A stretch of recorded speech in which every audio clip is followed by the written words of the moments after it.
ময়মনসিংহে গত শনিবার অনুষ্ঠিত সিরাতুন নবী সাল্লাল্লাহু আলাইহি ওয়াসাল্লাম সম্মেলনের একটি মুহূর্ত এখন সবার মুখে মুখে।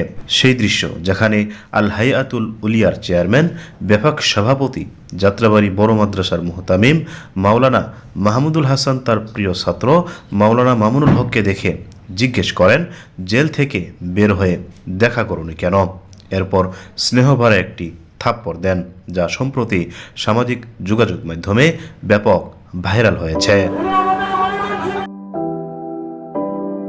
পজিটিভ মাইন্ডের অনেকেই বলছেন, দৃশ্যটা শুধুই একটা চর নয়, এটা ছিল এক অনন্য ভালোবাসার প্রকাশ, সম্পর্কের গভীরতার প্রতিচ্ছবি।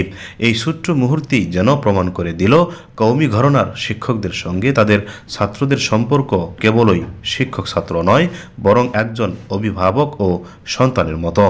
তবে অনেকেই বলছেন, আদর হোক বা রসিকতা হোক, জনসম্মুখে এভাবে না করাটাই উচিত, কারণ সে একটা দলের মহাসচিব ও কওমি অঙ্গনের আস্থাভাজন নেতা ও বলিষ্ঠ কণ্ঠস্বর। অতএব জনসম্মুখে এভাবে থাপ্পড় দেওয়াটা কখনো বোধগম্য নয়।